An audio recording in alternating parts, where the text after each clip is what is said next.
Good afternoon and welcome to today's webinar. Our topic today is converting your professional learning to a virtual setting, which I think is a timely topic with everything going on this spring and all the changes that are probably going to happen in the fall. You may be looking at ways that you can still continue professional development without having to be in a face-to-face setting. So we're going to talk about some of the options today that you can do using video conferencing, whatever resource you have for that, and also online courses. Today, I can't move the screen. There we go. You'll do it. So I'm Paige Parker, and with me also is... I'm Joel Atkins. I'm the Digital Learning Coordinator here at Eduforia. And like Paige said, we are welcoming you to today's broadcast. If you watched the broadcast we did a few weeks ago on eCourses, this is kind of a continuation of that, and the topic is really going to be focused on those who are creating the professional development opportunities in their district. And we are so excited that you are here with us. And we are also recording this broadcast and just letting you know that at the end of the broadcast, we are using Zoom. And what it will do is it will email you a link to this recording after it's been 24 hours after this broadcast. So you will automatically receive a link to the recording. And then if, because we have some people that may have to duck out, maybe have another meeting. So if you can't stay for the whole meeting, just know you will receive a link to the fully recorded one. We have a section that's called the Q&A. There's a little button there and you can click that. If you have any questions or comments about today's topic, you can post those there. And you can always email us at training@eduforia.net if you have a more in-depth type question. And sometimes if there's a question asked that we may not have time for, or it requires a little bit more of us digging into your settings to kind of figure out what may be happening, we may ask for you to just email us at training@eduforia.net, and one of us will be looking and trying to help you with whatever that question may be. Okay, our agenda for today, or the overview of what we're going to be talking about, is really basically just three sections, which why it's numbered 2, 3, 5, I can't explain right now. I apologize for that. I didn't notice it until this minute.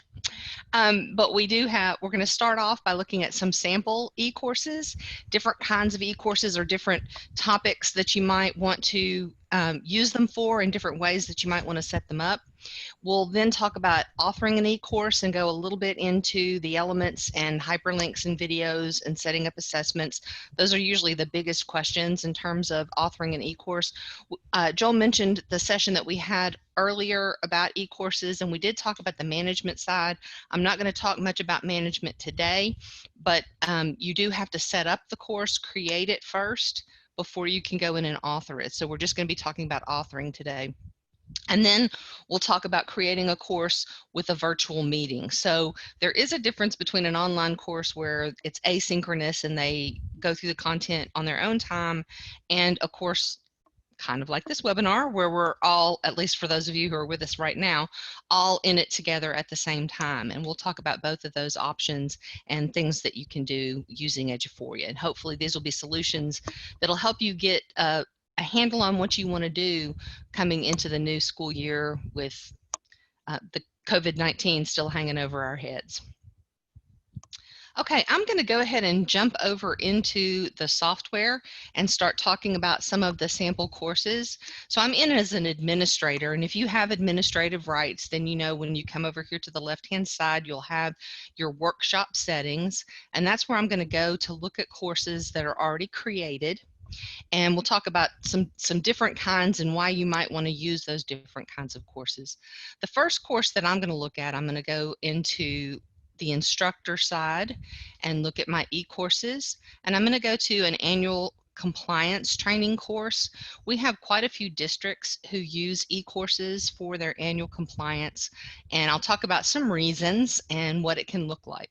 So I have a course set up that has multiple chapters, and all of the elements of compliance from my sample or demo district have a chapter in this course. So the first chapter is just a little information about how to navigate the course. So it just talks about that you need to be using Google Chrome and you'll be looking for the blue arrows. Notice it says blue arrows multiple times because that's one of the biggest issues we have. And I'll show you what I mean. When I go in as a teacher or as a user to take a course, let me go into one that I'm still have open. So when I go in and I say I want to participate in the course, I'm going to go to course content and I'm going to say I want to view that content. And up in the upper right hand corner, let's see, are these blue arrows. And this is how your users should navigate back and forth from one chapter to the next, or from one topic to the next, or from a chapter into the assessment. I want to do all of my navigation using these blue arrows because this is what's tied to the course in terms of giving you your status. So right now, it did just have the little blue globe and nothing else. Now that I went in there and opened the content, it shows with the pencil saying that I'm still working in that chapter. And when I've clicked the blue arrow, it will put a check mark on that chapter saying that I've completed it. And until all of my elements in the course have that green check mark, it's not ready for me to request credit. It won't let me. So it's important that they navigate with those blue arrows, and that's why it's mentioned several times in the directions. And then there's a chapter about the Employee Handbook. I wanted to show some of these just to show some different things that you can do. So this is the Employee Handbook, although I do need to change that date there because that'd be a really short year. And then the handbook itself is an embedded PDF. So if you have documents that you want them to read, district documents, you can embed those as a PDF document, and then they can scroll through and read that as part of the requirement for the course. That could be the case for any document you had. So it could be a PDF of academic information that you want to put in a course for your language arts teachers or your math teachers. But anything that you have in PDF form, you can add it in here like this and embed it. Another thing that this chapter has is there are actually two more pieces after they read it. One is an embedded Google form because the district wants a spreadsheet that they can list and see who has checked off and signed that they have the information, and they want that in a spreadsheet in probably the HR department. So here is that form that all of the users who are taking this course have to go in and check who they are, what campus, what's their employee ID number, and then they say, yes, I have read the handbook, and they submit it. That information goes to HR, and that gives them their spreadsheet saying that they have acknowledged receipt of the handbook. The second one, which is pretty much the same thing, is a quiz question that says, I have received, read, and understand the Eduphoria ISD Employee Handbook, yes or no, and the correct answer is yes. The reason that this is in here, in addition to the form goes to HR and gives them the data that they need. The assessment is tied to credit for the course. So when I go in and look at this assessment, this little icon right here is my settings for the element. So I can go in and look at it and see that it is required to get credit. So if I don't answer this correctly, if I say no, I'm not going to say that I understand it, then I'm not going to get credit for this part of the course because it's a requirement there. So that's why there are two things in there. One, to give you data that you can manipulate, one, to give them credit for that section of the course. There's a section for responsible use guidelines. This also has, I think, well, there's a video embedded about protecting students' privacy, and then the responsible use policy for the district is embedded as a PDF document. And then the same is true, they wanted the data in a spreadsheet, so there is a form embedded where the people taking the course would then go through and enter that same information to say that they agree that they have read and understand and agree to follow the responsible use guidelines. And then there's an acknowledgement that's for credit. So the reason, if you need the data out, you can embed a form. If you need it for credit for the course, then you put it in as an assessment or a quiz element and just have it be an acknowledgement type question. So I want to talk a little bit about all of the others are very similar. You have information to look at. There are videos to watch. There are links to go to. Some of them just have information to read. And then for the records section, there's an assessment for each element. So there is a FERPA assessment that has just a couple of questions. There's a records retention assessment. There's a bullying assessment. And then there's a relationships acknowledgement, which is basically just saying that I agree, that I understand the policy, and that I'll comply with that policy about my relationships with students. So the different chapters, some of them have one assessment, some of them have multiples, but these are all things that I'm showing that I read and understand and I'm acknowledging. And then when I get down to the final chapter, there is a final acknowledgement saying that I read and understand everything in the compliance courses, and hopefully I'll answer yes to that. So I want to talk about the structure of this one. It is set up to be one course. They get one credit, however many hours you want that credit to be worth. You know, I kind of say, look at how much time you expect them to spend watching videos, and then give them a little extra time to answer the questions and figure your credit that way. But it's set up to give them one credit. So the reason for doing it this way, or the reason to choose your way of doing it, is the reporting piece. So if I went in and looked in my reports in Workshop, I could use the name of this course, or I could have a category associated with this course, or even a credit type if I wanted to do that, but I could search for who has credit for the annual compliance course. And that would give me one report with everybody who had their credit, and I would know everybody who was finished, because they don't get credit onesies and twosies, they get credit for the whole thing at once. So in my previous district, that was the plus side. That's what they wanted. They just wanted one report. Don't give them credit until they've done it all. It's only about 2 hours, so that's not a huge thing. They finish it and they get their credit. Other districts prefer to have an individual course for each one of these chapters. So they would have a handbook course, a responsible use course, a conflict of interest course, like that. So doing it that way, I would have to run a report for each individual course to see who had gotten credit, but I would be able to see where they got stuck if they didn't get credit. So sometimes you run the report for the whole course and somebody says, I thought I did everything. What am I missing? Well, you have to go individually. If you set your course up like this with multiple chapters, I would have to go look at that person individually to try to figure out what they're missing, what they did wrong. If I had them as individual courses, I could go in and say, well, you have credit for Employee Handbook and Responsible Use, but you never got credit for conflict of interest. So go finish that one and that should do it. So that's kind of the decision, whether I want it to be individual courses so I can look at the course, or do I want it to be a whole course, one course with all chapters, so that I just have one report to deal with in terms of getting the information. If you have just, a handful of people who don't get through the courses normally without saying, I don't know where I'm stuck. If it's just a handful, then you can look at those people individually. So I could go into participants and I could see anybody that I had in this course. Let me look at another course, because apparently I don't have anybody signed up for this one.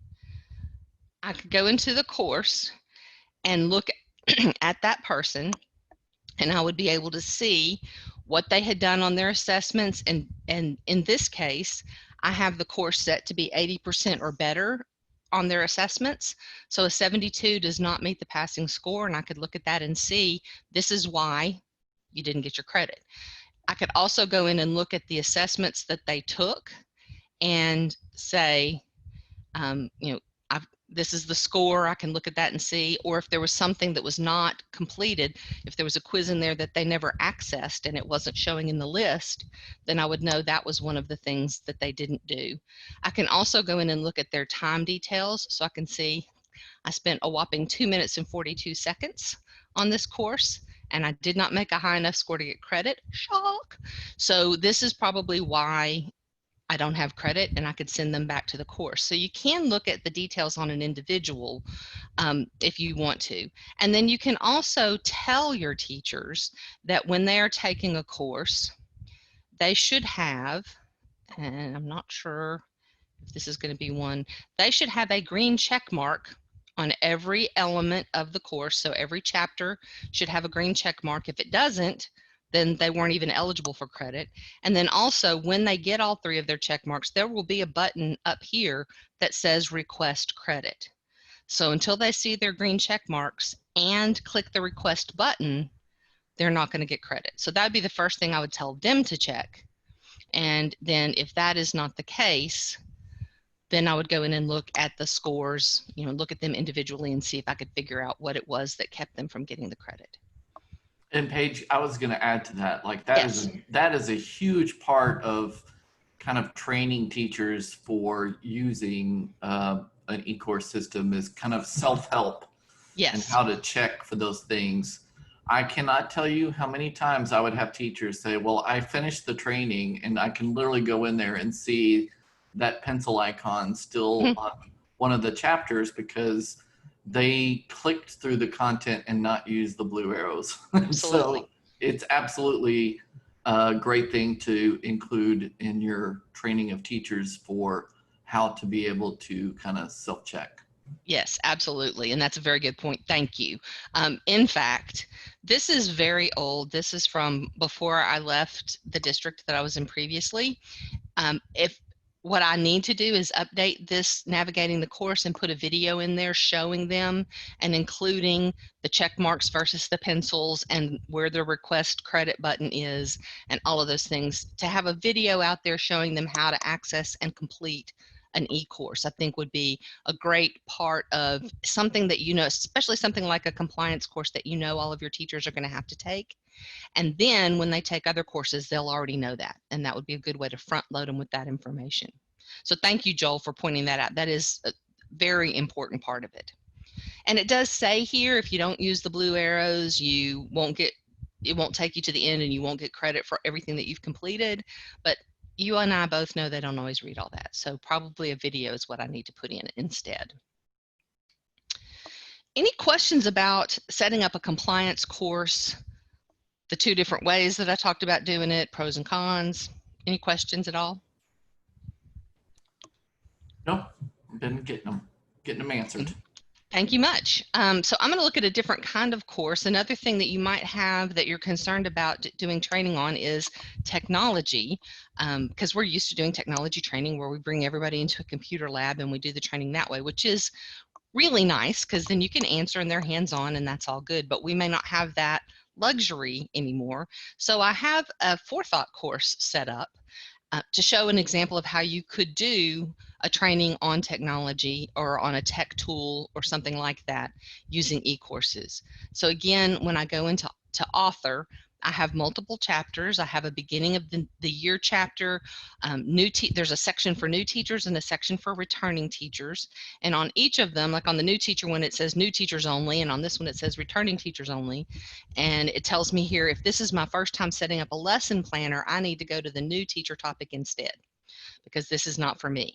So I have a video in each one of them. I have divided it out so that they know which one they need to do, and they can watch that video to go through and find out what they need to learn. This is a very short video. I think it's less than 5 minutes. There are a couple of videos in this section that are actually webinars that we have done, but if I was really going to put this out here for my people, I would probably break some of those webinars into smaller sections. This, for example, is a 43-minute, I think, video, and that's a little bit long for somebody to sit and watch in one fell swoop. So I might go in and edit a little bit and break it into some sections and split it up a little bit more. I do have one chapter in here that does not have a video. It just has information in there about how to do things. Now, this may look familiar to some of you because it is straight from our online help. And so all I did was take this article that's been out there forever, but who knows if they ever go and look at it. And now I've put it in an e-course where I'm going to ask them to look at it. It's going to be part of the content that I expect them to go over in this course, and they're getting credit for it. So much better chance that they're actually going to do something with this in an e-course than they would have done in by going to the articles. The same is true for the videos that I used. These videos are in our YouTube channel. If you wanted to build those videos into your e-course about one of our products, you are welcome to do that. You have access to all of our articles, you have access to all of our videos, and you could put that information into an e-course for your teachers to use. So this one was really just a refresher about setting up your lesson plan, whether you're new or returning. There are, in both cases, some things that you need to do, and you should go in and do some cleanup and setup at the beginning of the year. And then a refresher about writing lesson plans and using activities, which they may or may not have done in the past. It is my favorite way to save my lessons because I am not a calendar thinker. So I'm not going to remember that I did that in the middle of October. I'm going to remember the topic of the activity, and that's how I can find it. So just another way to save. And then there's also a section on team planners and shared planners, which is where we get a lot of our questions. They want to be able to collaborate, but they're not sure the best way to do it. This is actually, again, a Wednesday webinar. If I were going to create this as a course, I would probably break it at least into 2 sections, team planners and shared planners, but I could do that by editing this video down into the sections that I want. And then for earning credit for this course, it's a little bit different. I could have put in a quiz and asked them questions about forethought and, make them go back and look at the video until they find that one little tidbit. But instead, I have a situation that says I've read the materials and I'm ready to get started with my lesson planning. And then the second question is a file upload, and it tells them, and I know this is grayed out, sorry, but it tells them to take a screenshot of your lesson planner showing your daily schedule, template, and a completed lesson plan. Be sure to capture any team or shared planners that you use. And so I want them to go in and take a screenshot of their whole forethought lesson planner and upload it here, showing me that they were able to do these things after completing this course. Now, for some of your teachers, that's going to be super easy because this is just a quick review. But for your new teachers, you'll find out if they're struggling or not because you'll see what they've done in their lesson planner. So that's just a different way to set up the assessment.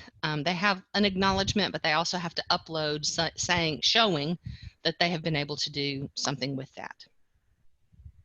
I love that. And I think that that's something really to consider if you're using different software applications. I know that there's a lot of kind of online training that is available and using our resources that we have available. The reason that we make all of this available is because we want you to use them how you need them. And instead of just pointing people to a website and then saying, well, just, submit a certificate. Oh, read that. Or just take a picture of what you did, kind of thing. You can actually use the e-courses to scaffold to exactly what your needs are for the training. So it's not just pointing them to, here's a group of videos that can help you. It can literally be, you can look online for any type of training. And like Paige said, all of our videos, we have things in YouTube and our other, like our archived webinars pages, where you're welcome to use those videos as you need, and you can link to them or embed them as you need for these e-courses. But the cool thing is that you can scaffold as you need for your users instead of just sending them to a link. That's a great point because we have, I think, 18 or 20 something forethought videos and articles out there, but I've only included 4 chapters in this course. This is Forethought for Teachers. I could create a different course for my curriculum coordinators or a brief course for my administrators, how to look at the lesson plans, how to view teams, how to view lessons, how to comment on lesson plans. So I could create 3 separate courses targeted for the audience out of what's in our online help section, and it's less overwhelming for them. It's guiding them in the right order, and then you get to do what you want at the end to see that they've learned it or that they're using it, that they're not floundering. Okay, the third type of course that I wanted to show is an academics course, or an example of something that some structure you might use for some of those courses. So I've created one on social and emotional learning. And when I go into the author of that, I will see that there's really only one chapter and one topic, and it says take the course, because this is actually an online course that lives somewhere else. And you may have some access to some resources. This is actually a free course, so it doesn't require anybody to have a login, but your district may be using some systems that offer online courses for your teachers, and they have a login, but you want it to go into their portfolio. You don't want them to have to submit it all as outside requests, or you don't have access to get the spreadsheet and upload it, or whatever the case may be. But you want to give them that opportunity. So it tells them here that they're going to use the link to go to the course. They're going to take the course, reading everything, watching everything, and taking all the quizzes. And then when they get finished with that course, they're going to receive a certificate, and they'll have to save a digital copy. They can screenshot that, or they can save it as an image file if they want to. And then they will return here to earn credit. So I'll have a link that I can click on. That's going to take me out to the resource where the course is housed. This is the course that I'm going to go through. When I get to the end and I've gone through all the material, I'm going to capture my my certificate, and then I'm going to return back here and go to the earning credit section. And in this earning credit section, again, I have two questions. The first one says upload the certificate that you received from the online course. So I'm going to do that, choose my file, and upload that, showing that I completed all of those materials. And then my second question says write about something that you learned from the course and how you plan to use that in your classroom. So I'm making them reflect on what they learned from that online course. That's just another way that you can do assessment that might give you a little more information about how effective that online course was. If they're struggling to write a reflection, then that might not have been my best resource to give them that information. But I can set up an online course quickly if I have something else and I want them to go and use those resources, but they will get credit as soon as they do these two things. They have to upload their certificate and they have to write a reflection, and then those are set up. Oops, I didn't set that up correctly. This is where I would make sure that it is required for credit. So I would say update that, and then that's how they're going to get credit for the course, and it's going to go straight into their Eduphoria portfolio without them having to request credit or anything else. So sometimes it's great, it's fine to go out and get course content from somewhere else, but have them come back here to earn the credit so that it goes directly into their portfolio. And you can set that course up. If I go back into my eCourses here, and let's say I'll go to social emotional learning and to my setup, and this is where I would actually create the course.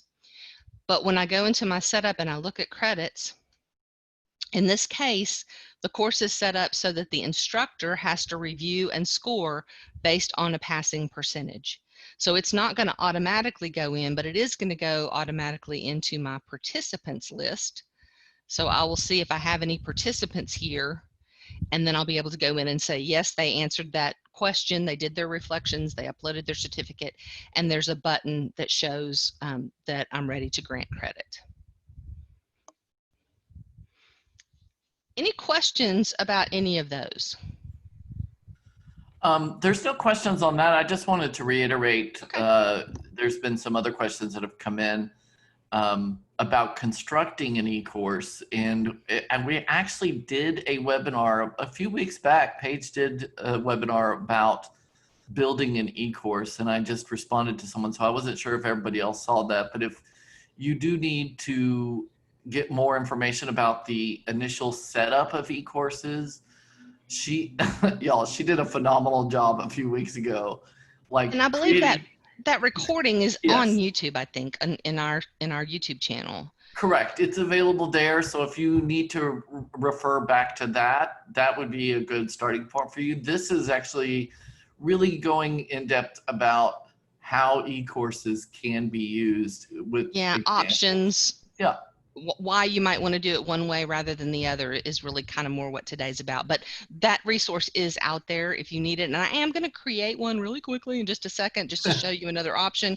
I'm just not going to spend a lot of time on that management side starting from scratch. And what I'll do is because I can edit the email, all of you that are asking about recording. So tomorrow there'll be a link that will be sent to you that will be this recording. Whenever you register for our webinars, you automatically receive that link. I will go ahead and put the link into the previous recording as well, so you have that. Oh, Joel, you're so good to us. So nice. Okay, I want to talk a little bit about the authoring side. I mean, I've looked at a few courses and looked at the author, but we're actually going to do a little building. So I'm going to go into a course that is not complete yet. I am currently working on a course called Instructional Strategies. And so I'm going to go into the author side of that course. And this is what I have so far. You'll notice I don't I have a chapter called assessment, but there's no little plus sign here. So I haven't built a quiz yet or anything like that. When I go in and expand each of my chapters, I can see what I have put out there. So far, I have a definition of instructional strategies. So I have a little information for them to read. I talk about, well, I don't talk, I let the videos talk about Marzano. So I have 2 videos in here.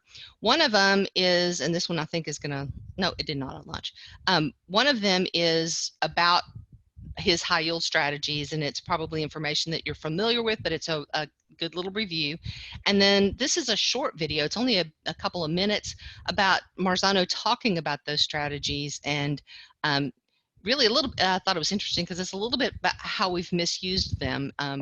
He says not every strategy should be used in every classroom. If that's how they're using it to say you're not covering all the strategies, that's not what was intended. So I thought that was a good little piece of information. And then I have an assessment that is, again, just a reflection on what they learned from those videos.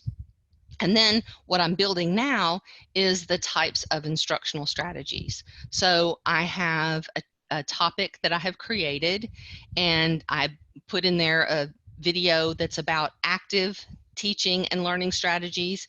So this guy goes through, he doesn't go through all of them, but it's 228 active learning approaches in a 40-minute workshop.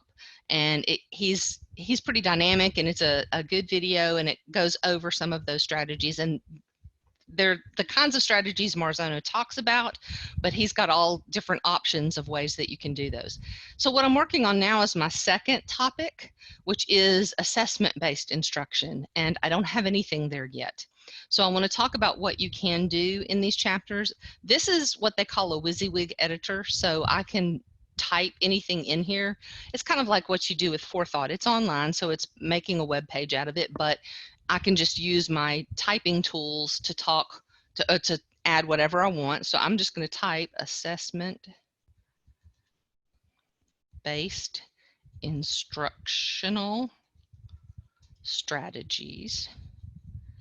And I will make that a little bit bigger because that's my heading. And I might make it bold. Yay. Okay. So now I need to add some resources to that, or some information. I may be able to just type what I want to say if I had a script. If I was presenting this face-to-face and I have my list of things that I want to go over, I could probably just type that in here, kind of the way I would say it in a face-to-face class. I could build it that way. I don't have that off the top of my head right now, so I'm going to show you 2 other options. I have done a little research, and I found an article here that I think is very good about formative assessment strategies. So I'm going to grab that link and copy it.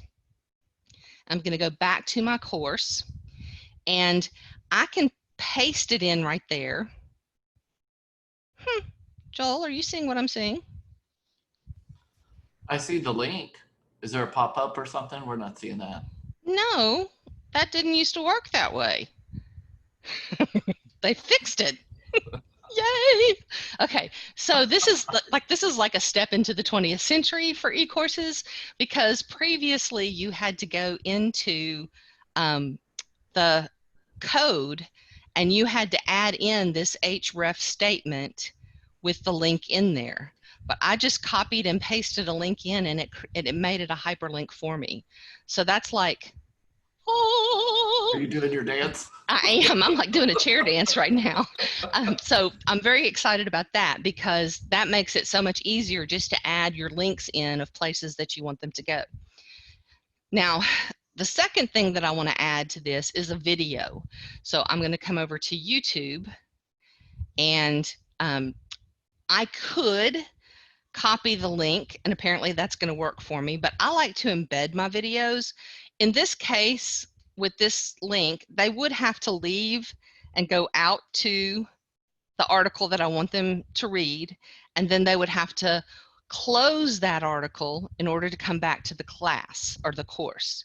So, you know, they do have to leave to get to the hyperlinks, and then hopefully they know just to close that and they're back in the course. But for a video, sometimes there's a little more navigation and people get a little more confused. So I like to embed the videos. And if you find them on Venmo or on, not Venmo, Vimeo, I'm not paying you. If you find them on Vimeo or YouTube, they're automatically going to generate an embed code for you, which makes it super easy. So I found this video that I like, and I want to include it in my course. So I'm not going to watch it right now, but I'm going to come down here to the share button, and I'm going to say I want to embed. I'm not going to copy the URL. I'm going to go here and grab the embed code and copy that, or just use this little copy button right here, and then go back to my course. And I'm not going to paste it here because I don't want them to see the whole code. They don't need that. What they need is to see the video. So I'm going to click on my HTML toggle, and I know that looks scary, but all I have to do is paste and then toggle back. So I'm going to click on that same button again, and it puts my video in there for me, and I click save. And so now I have a topic that has an article for them to read and a video for them to watch, and I could write some instructions about what I want them to do if I feel that that's needed. So you can build your course content that way.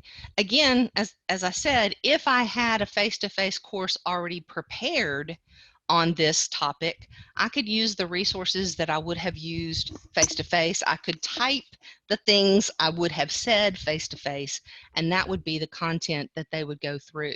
And any videos that I showed during the face-to-face course, I could embed here just like this. So you can build the content that you already have into a structure like this. And I was going to add too, I've seen in some districts that they have their own internal video library, and I'm not even sure what type of library tools they are using, but most of the time those video tools have an embed code Yes. tied to each video, so that if you're not using YouTube, or maybe it's something they're subscribed to and they're housing it within their own system, you may look to see if there are embed codes related to the video content, and then you can bring it over that way into the system. And also, if your district has a YouTube channel, and my previous district did, they may be using it for some things in a different department, but you could use that channel as well to house your videos and then get the embed code from them. That's how I created eCourses when I was still with the district. We would upload whatever we wanted, and sometimes those videos we made ourselves. Sometimes those videos we found elsewhere, and we would upload them to our YouTube channel so that we had access to the embed code to put them in to whatever eCourse we wanted.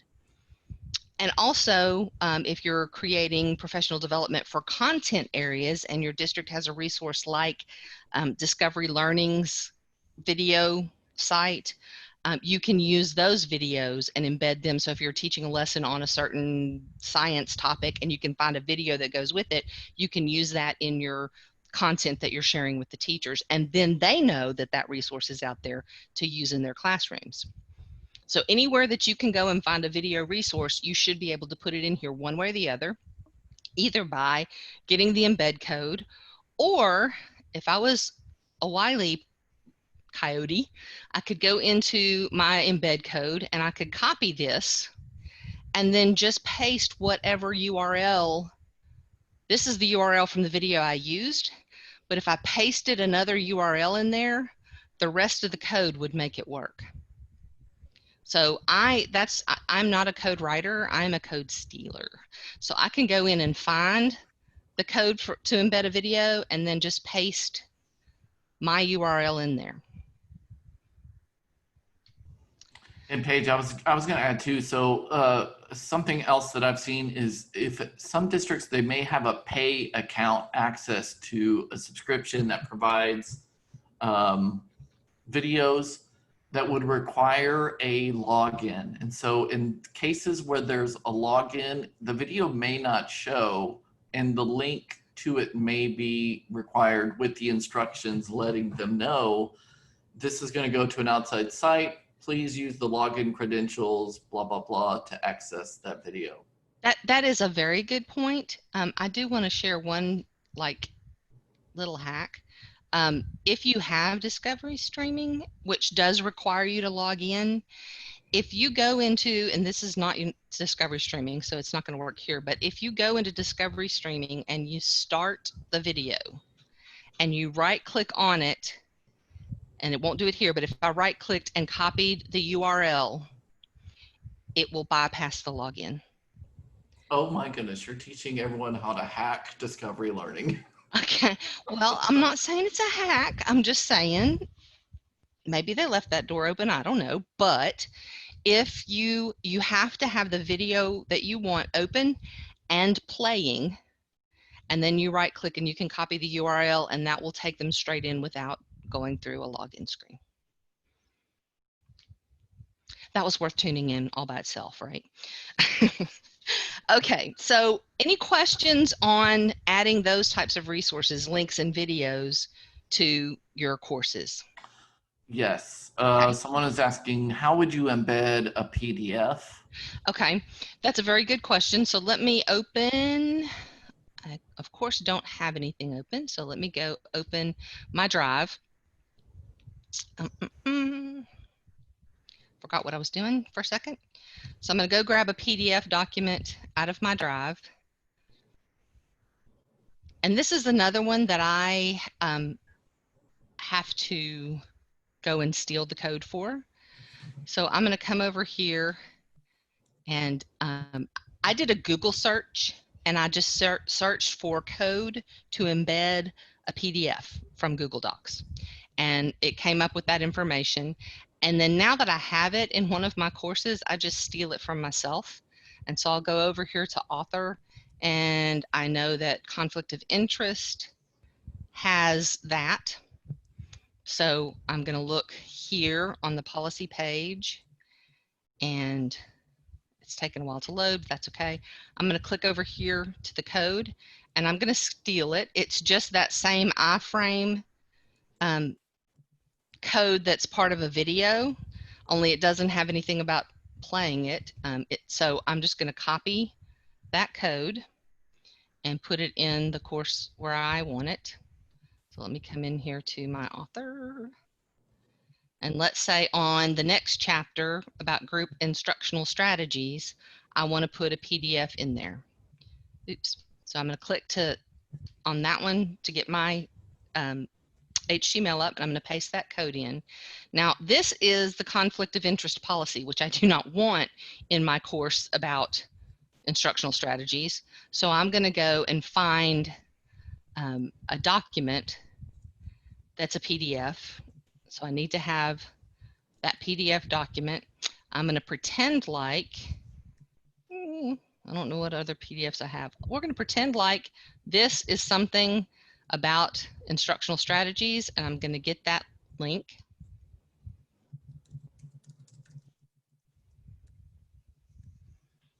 And I'm going to copy it.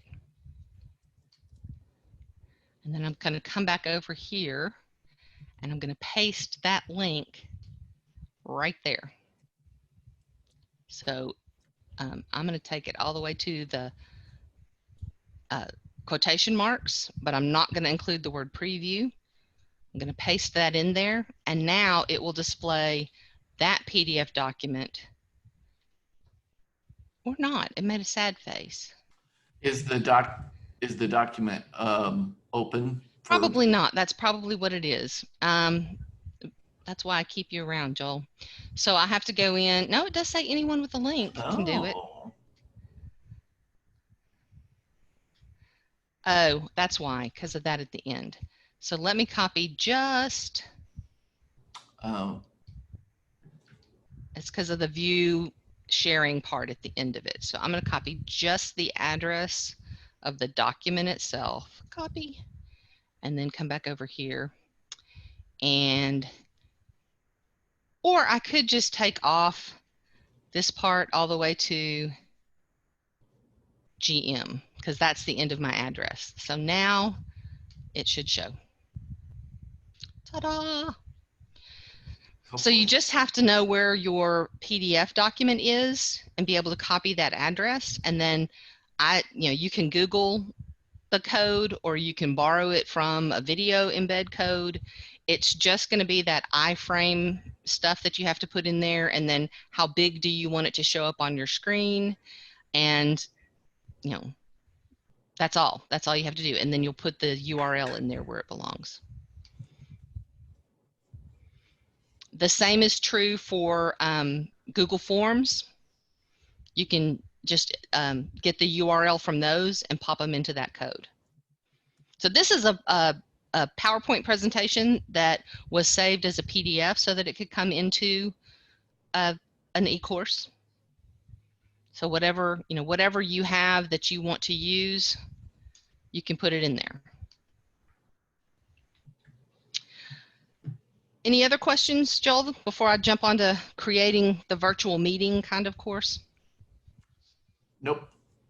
Okay, so one of the types of professional development that you might be looking at doing in the fall is what we're doing right now, which is a virtual meeting where you provide content and you're going to be showing your screen. You would do it the same way that you're going to do a face-to-face course.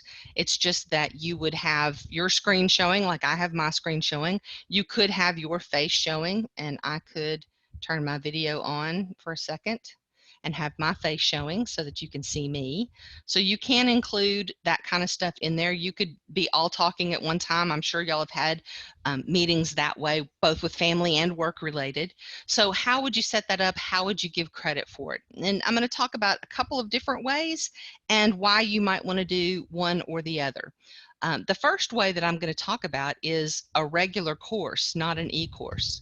So I'm going to go into my regular courses, and I'm going to say add a new course, just like I would if it was face-to-face. And I'm going to call it creating student growth goals. So that's going to be my course, and I can write a description. I'm going to come back to my description later because I haven't thought all the words out. I'm going to click next, and I'm going to have a specific time. This is not going to be an asynchronous course. This is a course where I want everybody to come together. So I'm going to say it's going to be next Wednesday, and it's going to be at 9 o'clock in the morning. And it's going to only be a 2-hour course, so I need to change my end time to be 11 o'clock. So I'm setting it up just as if they are coming to see me for this course, but instead they're going to see me virtually. So I'm going to say it's related to professional development. It's also related to goal setting. And then I might say that it includes standards and alignment because I'm going to align this goal with what I know about my students. Or I might think that it is about knowledge of students. So I'm going to select those for the course. Now my course is created and I can start editing. And this is exactly what you would do with a face-to-face course. The only difference is they're not coming to a specific location. So I have to be determined as the location. I could change that if I wanted to, or I could leave it alone. But I need to let them know where they're going to go.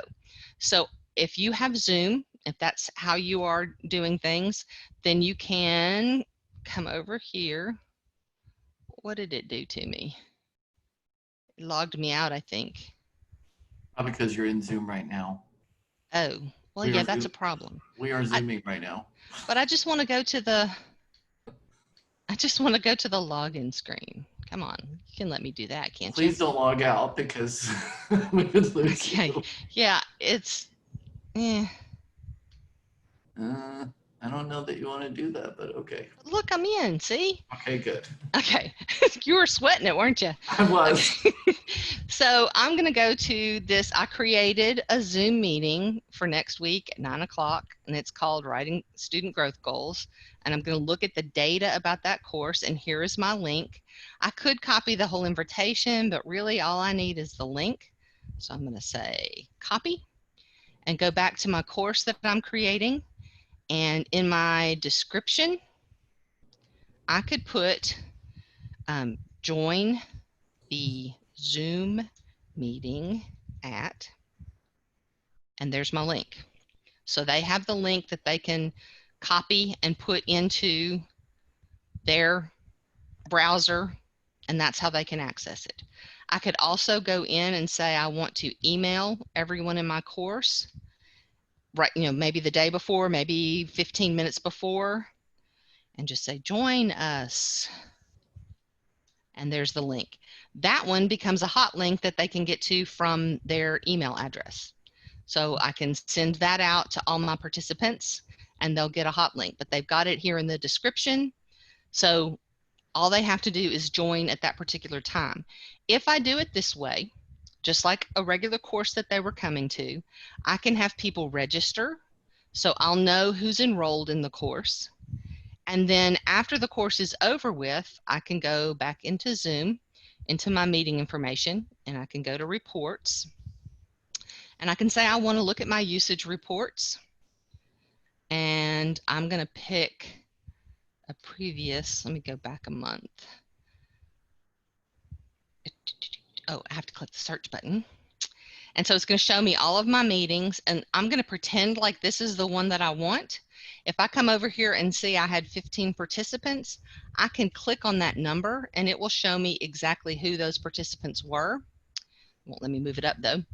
So I can see who was there, and I can also export that information with or without the meeting data, but I would probably want it with, which is going to tell me exactly when we were on and what we did.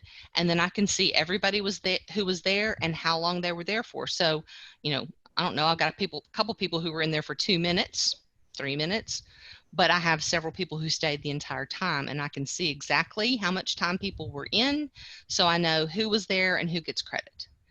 So that's why if I was doing a Zoom meeting, I would want to set it up as a regular course. I would want people to register in advance. So I could cap it. If you don't want to have 200 people in a Zoom meeting, which is harsh, you probably don't. If you want to limit that, then you can limit the number of enrollees. We like to say, usually, this doesn't count for webinars, but if we're doing an interactive Zoom meeting, we like to say 25 people. So you can set your max seating when you set up a course this way and have just that number of people in there so that you can really do an actual interactive course with them. And then you can go back and grant credit the same way that you would with any other course.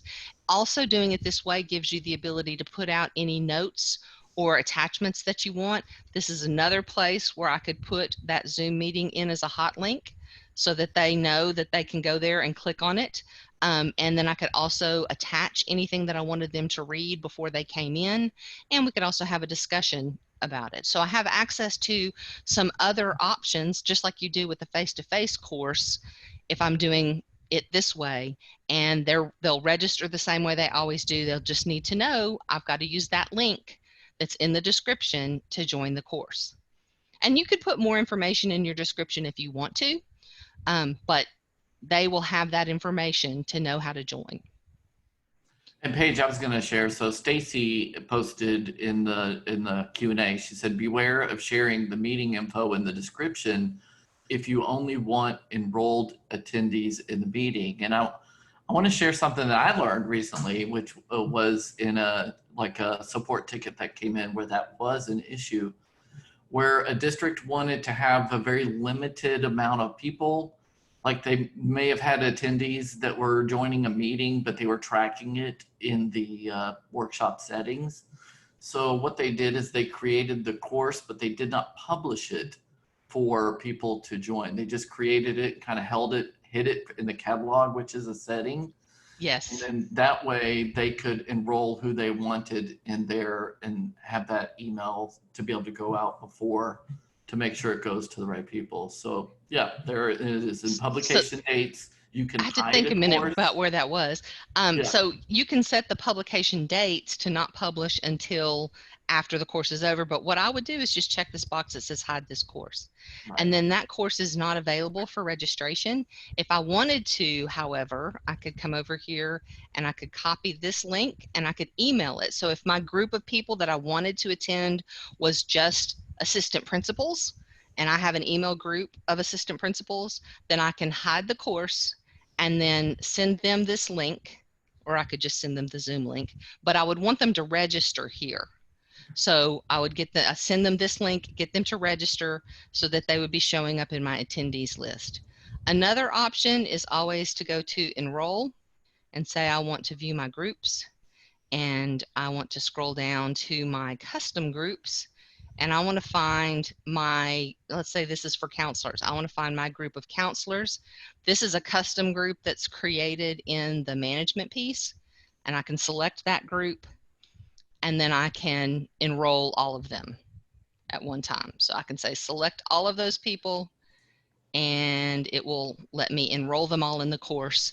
So if I have a group for assistant principals and I just want them to come, it might be worth my time to go in and auto enroll all of my assistant principals in that course. And then they're coming in. Or maybe I have too many, like here I have too many people for the limit. Maybe I'm going to break it in half and assign one group to one session and one group to another session, and I'm just going to break them up myself and enroll them, and they'll get an email saying that they are enrolled in the course, and the description will have that link in it that they need. And another way is in that Zoom export that you were doing for your participants. Yes. So in Zoom, when you're in there and you run that report, and it's when you click on that, it lets you export those users. And if you have them logged in with their email address, you can use the importer tool in the course. You can use Yes. that So mass that would import. be to enroll them after the fact. If I had them logged into Zoom with their emails, then that I could get this list and I could import their email addresses into my course after they participated. So that's another good example. Thank you. You have 2 minutes. Okay, so the last thing I was going to say is that you could go into this would be my recommended way to do a course, whether you're using Zoom or Meet or whatever your video meeting source is. My recommendation would be to set it up like a regular course so that you get attendance the same way that you have for a regular course, can share those resources the same way that you would for a regular course and all of that. But you could go in and say, I want to manage an e-course. So I'm going to add a new e-course and I'm going to call it, I'm just going to call it SGGs because I'm trying to be really fast. And I'm going to skip setting up those things, but I could set up an e-course and I could put the link in here. So, my first topic, when I go in, once I have created the course, I can then come in here and author the course. And I'm going to have to refresh, but I could make a topic and I could put the Zoom information as a topic in my e-course. If I do it that way, I need to have a quiz or something at the end of my e-course so that they can get credit. It will put the credit in there for you, but you have to set up something. I didn't make myself an instructor, so I'm going to pretend that this is my face-to-face course, and I would just go into a topic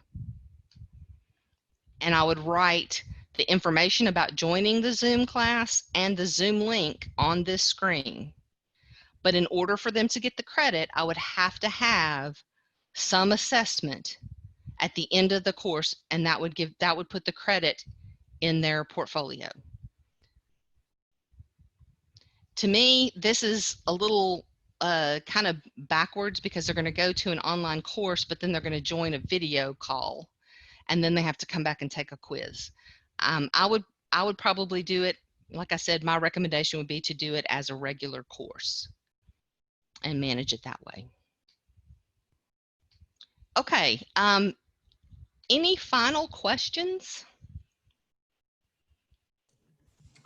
No, got a lot of good comments and feedback, especially about Yay, you then I hope chipping that them means off. that this was timely and it was something that people needed.